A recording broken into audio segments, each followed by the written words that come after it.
नमस्कार. माझं पुस्तक विश्व या आपल्या यूट्यूब चॅनलवर आपले सर्वांचे मनपूर्वक स्वागत. आपण पाहणार आहोत गोष्ट पैशा पाण्याची. लेखक प्रफुल्ल वानखेडे. भाग 8. एका उणिवेची जाणीव.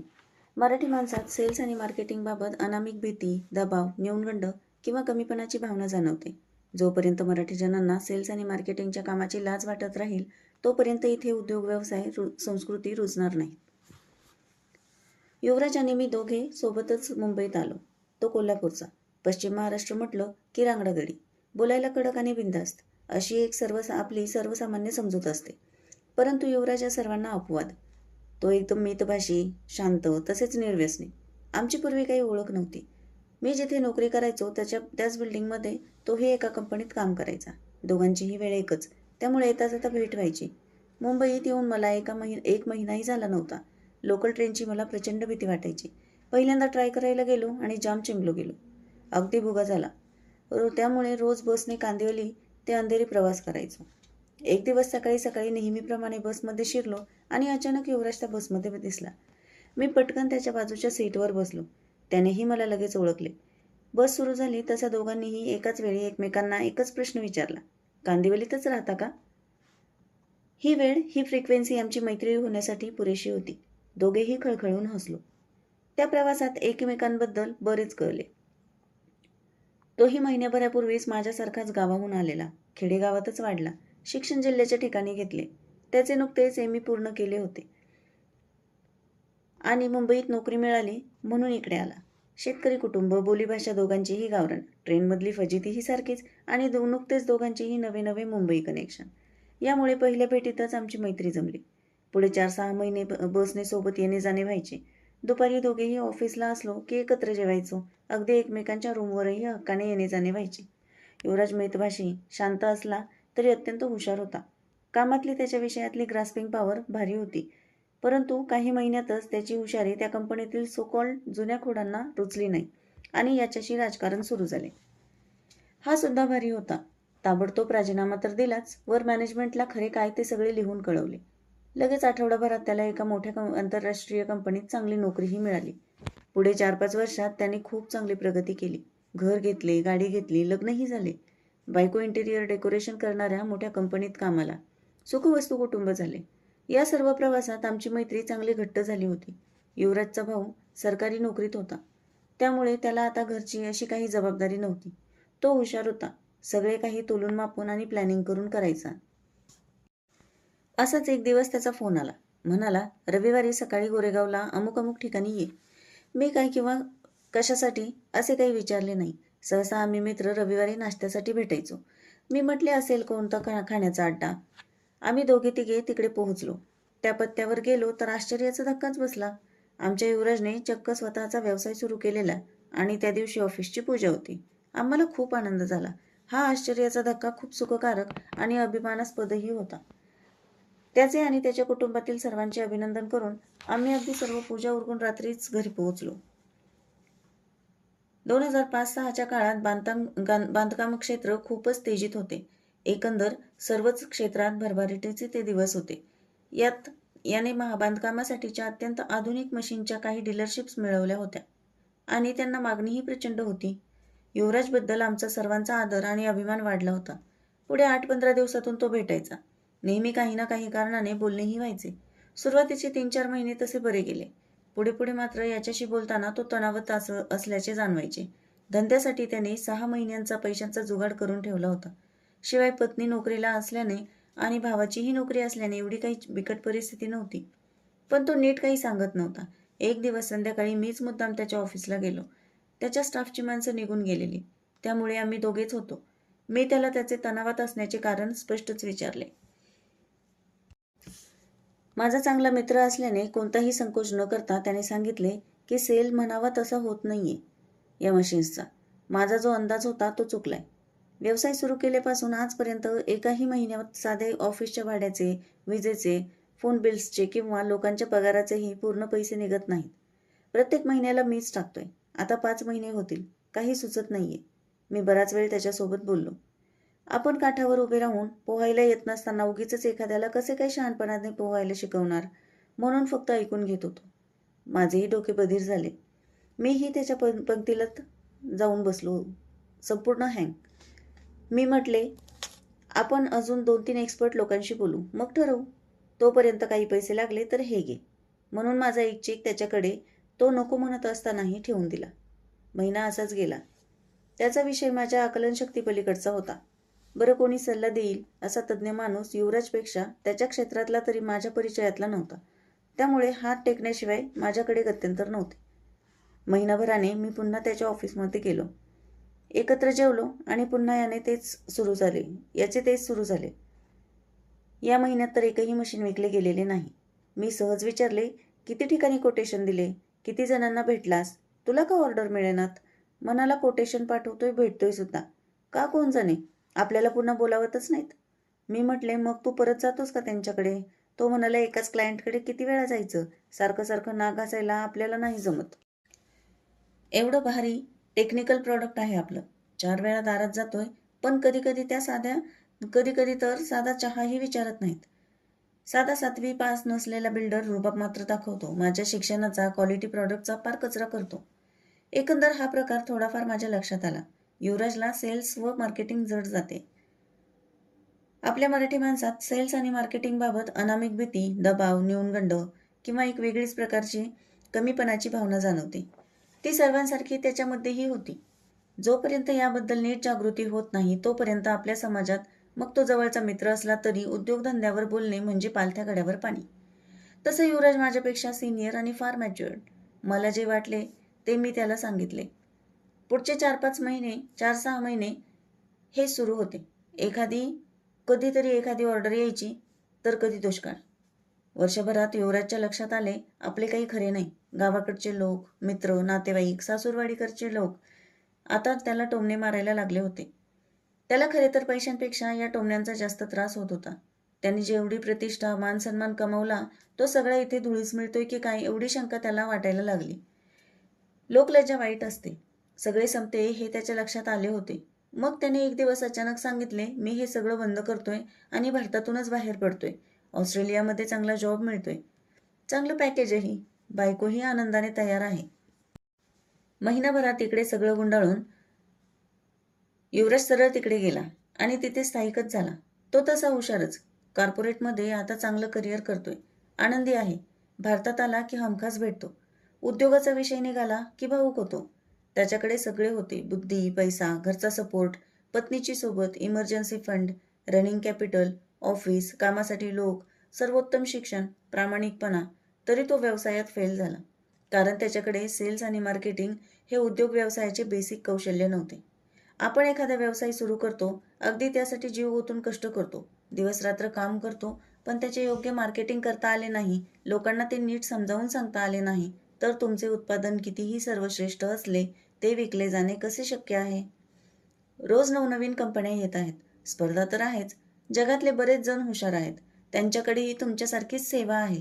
त्यामुळे योग्य मार्केटिंगशिवाय कोणतीही कंपनी मोठी होणे केवळ अशक्य आहे. नंबर 1. सेल्स आणि मार्केटिंग कमकुवत असण्याचा महत्त्वाचा तोटा म्हणजे तुम्ही कितीही हुशार, प्रामाणिक असलात तरी तुमच्या ग्राहकांना ते कळणारच नाही. नंबर 2. सेल्स आणि मार्केटिंगमध्ये म्हणजे बोलघेवडेपणा किंवा एखाद्याला शेंडी लावणे, फसवणे नव्हे. आपल्यातली ही भावना आपल्याला कधीच यशस्वी होऊ देत नाही. याचाच फायदा आपल्या स्पर्धकांना मिळून आपल्यापेक्षा कमी प्रतीचा मालही ते जास्त किमतीवर किंवा अधिक फायदा कमवून विकू शकतात. त्यामुळे आपल्याला योग्य वेळी तोंडात साखर ठेवून बोलता यायला हवे. नंबर 3. वेळोवेळी मार्केट फीडबॅक घेत स्वतःमध्ये आणि आपल्या स्ट्रॅटेजीमध्ये बदल करत राहायला हवे. आपण काळाप्रमाणे किंवा मी तर म्हणेन रोज काही सकारात्मक बदल केले नाहीत तर अंत लवकर असतो. नंबर 4. सेल्स आणि मार्केटिंग जमले नाही तर कसले रेप्युटेशन आणि कसले गुडविल? हे अवघड वाटो अथवा सोपे, आयुष्यात शिकायलाच हवे. एक गोष्ट कायम लक्षात ठेवायची, जोपर्यंत मराठी जनांना सेल्स आणि मार्केटिंगच्या कामाची लाज वाटत राहील तोपर्यंत इथे उद्योग व्यवसाय संस्कृती रुजणार नाही. व्यवसाय करताना आपल्याबद्दल पाठीमागे कोण काय काय बोलत असेल, नातेवाईक, मित्र, समाज, एखादी चांडाळ चौकडीही, याबद्दल कधीच विचार करायचा नाही. टिप: मी जो चेक युवराजला दिला होता तो त्याने कधीच एनकॅश केला नाही. मैत्रीची आठवण म्हणून त्याने तो तसाच जपून ठेवला आहे. भाग 9. संकटकाळी बाहेर पडण्याचा मार्ग. संकट कधीही गरीब किंवा श्रीमंत असा भेदभाव करत नाहीत. पण आपल्याकडे जर अशा आपत्कालीन परिस्थितीत पैसा असेल तर मात्र त्या संकटावर मात करण्याचे बळ हमखास मिळते आणि त्यासाठीच आपल्याला इमर्जन्सी फंड ही संकल्पना समजून घ्यायला हवी. आपल्या प्रत्येकाच्या आयुष्याचा बराच काळ हा पैसा कमवायला नक्की सुरुवात कशी करायची आणि कमवायला लागलो की अजून जास्त कसा कमवता येईल हे शिकण्यातच जातो. पैशाचे शास्त्रीय व्यवस्थापन शिकण्यापूर्वीच पैसा खर्च होण्याचे हजारो मार्ग आपली वाटच पाहत असतात. यात मग घर, संसार उपयोगी वस्तू, दागदागिने, गाडी, कपडा लत्ता, वेगवेगळी गॅजेट्स, गावाकडचे घर दुरुस्त करणे किंवा नवे बांधणे, शेतीतले काही प्रयोग, स्वतः पूर्ण लक्ष न दिल्याने बहीण भावाचे शिक्षण किंवा लग्न, नंतर मुलाबाळांचे शिक्षण, करिअर, आईवडिलांची स्वप्ने, अचानक आलेली आजारपणे, थोडेफार पर्यटन आणि मग रिटायरमेंटचे प्लॅनिंग. एक ना अनेक, प्रत्येक ठिकाणी पैसाच लागतो. काही जण म्हणतात की पैसा हे सर्वस्व नाही, परंतु कटू सत्य असे आहे की पैशांशिवाय कोणालाच वरीलपैकी काहीच करता येत नाही. हे काहीच केले नाही तर त्या माणसाला कोणीही एका पैचीही किंमत देत नाही. जोपर्यंत हे सर्व आपल्या नियोजनाप्रमाणे चालू असते तोपर्यंत आपण फार जास्त विचार करत नाही. अधूनमधून काही लहान सहान संकट आली तरी त्यांना तोंड देत जगत असतो. परंतु खरी समस्या तयार होते जेव्हा अचानक खूप मोठे संकट येते तेव्हा. ज्याचा आपण स्वप्नातही विचार केलेला नसतो ते आपल्या समोर उभे राहते आणि आयुष्याचा अगदी पालापाचोळा होऊन जातो. उद्ध्वस्त होणे या शब्दाचा खरा अर्थ तेव्हा समजतो. मग आपण कधी नशिबाला दोष देतो, कधी आपल्याला इतरांनी कसे फसवले हे सांगत राहतो, कधी आपल्याला पैसे कमी मिळत असल्याचे रडगाणे गातो, तर कधी कोणी आयुष्याचाच शेवट करून टाकतो. आता या अचानक आलेल्या कोविड संकटाचेच उदाहरण घ्या. कित्येक संसार उद्ध्वस्त झाले, कित्येक उद्योग देशोधडीला लागले. गरिबांची तर दैना झालीच, पण मध्यमवर्गीय, उच्च मध्यमवर्गीय, अगदी बांधकाम आणि कित्येक क्षेत्रातील अतिश्रीमंत वाटणारी मंडळीही रस्त्यावर आली. हे फक्त कोविडमुळेच झाले का? तर माझ्या मते अजिबात नाही. या आधीही हजारो उद्योगधंदे अचानक बंद पडले होते. लाखो नोकऱ्या जात राहतात. लोक कर्जबाजारी होतात, आत्महत्या करतात किंवा अचानक तंत्रज्ञान बदलल्याने कित्येक क्षेत्रे शून्य होऊन जातात. जसे साधारणतः 2000 नंतर पीसीओ बूथ बंद पडायला लागले, तारयंत्रे बंद पडली, टाईपरायटर्स बंद झाले, कॅसेट इंडस्ट्री संपली. काळासोबत न बदलल्यामुळे अनेक लोक रस्त्यावर आले आणि यापुढेही येत राहतील. आणि हो, यापुढेही हे कायम होतच राहील. कारण याच्या मूळ कारणाकडे आपण सर्वच दुर्लक्ष करतो. ते म्हणजे आपल्याकडे आर्थिक साक्षरता या विषयावरील असलेले ज्ञान. त्याहूनही भयंकर आजार म्हणजे आपल्याला सर्व कळते हा आत्मविश्वास. आपण बारकाईने पाहिले तर लक्षात येईल की यातील 99% लोक हे फक्त आणि फक्त आर्थिक व्यवहार चुकीच्या पद्धतीने केल्यामुळेच संकटात येतात. मग तो गरीब असो की श्रीमंत, त्यांची कारणे वेगवेगळी असतात. यातील सर्वात महत्त्वाचे कारण म्हणजे या लोकांनी असे काही संकट येईल याचा विचारच केलेला नसतो.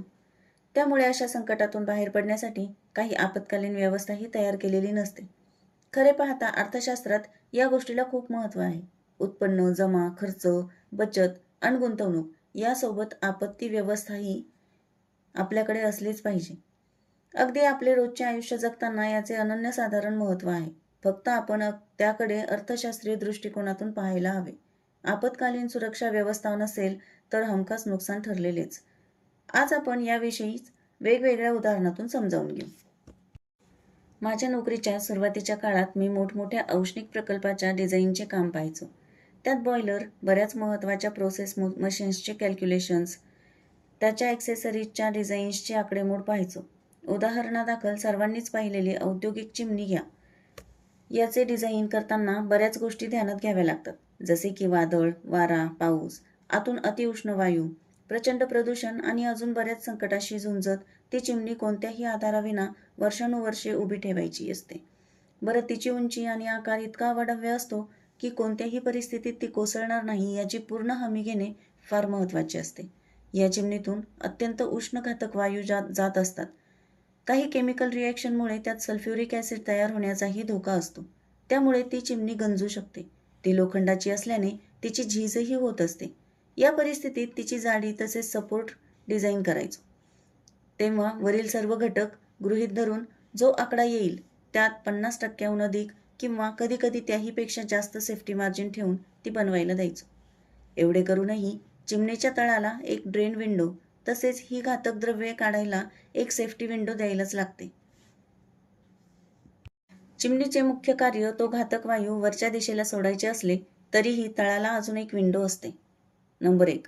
आपली सर्वांची लाडकी लालपरी एसटी असो की आरामदायी बस, त्याला पुढे मागे आणि ड्रायव्हरसाठी दरवाजे असले तरी शेवटी संकटकाळी बाहेर पडण्याचा मार्ग असतोच. नंबर 2. चांगले 5 स्टार हॉटेल असेल, भरपूर मोकळी जागा आणि सुसज्ज अशी अग्निरोधक यंत्रणा असेल, सुरक्षेची जगातील सर्वाधिक आधुनिक साधने असली तरीही तिथेही सुरक्षित बाहेर पडण्याचा मार्ग म्हणजेच इमर्जन्सी एक्झिट डोअर दिलेलाच असतो. नंबर 3. हल्ली जवळपास सर्वच गाड्यांमध्ये एअरबॅग्सची सुविधा तसेच अजून बऱ्याच अत्याधुनिक गोष्टी दिलेल्या असतात. तरीही आपण गाडीचा विमा काढतोच, सोबत थर्ड पार्टी विमाही. सर्वात महत्त्वाचे आपला स्वतःचाही विमा असतो. मग इमर्जन्सी तरतुदीचे हेच तर सूत्र आपण आर्थिक व्यवहाराबाबतीत वापरायला नको का? इथेही संकटकाळी बाहेर पडण्याचा मार्ग हवाच. नंबर 4. आयुष्यात अचानक किती मोठे संकट आले तर आपल्याकडे त्यासाठी बऱ्यापैकी शिल्लक बचत असावी. नंबर 5. प्रत्येक गोष्ट आपण ठरवल्याप्रमाणेच होईल असे मानणे चुकीचेच. कितीही काटेकोर पालन केले तरी आपण माणूस आहोत आणि आपण चुका करू शकतो. परंतु त्यावेळी आपल्याकडे सेफ्टी मार्जिन आणि संकटकाळी बाहेर पडण्याचा मार्ग असेल तर आपल्यावर संकटासमोर हात टेकण्याची वेळ येत नाही. नंबर 7. ही आपत्कालीन बचत एका वेगळ्याच प्रकारे काढून ठेवायची.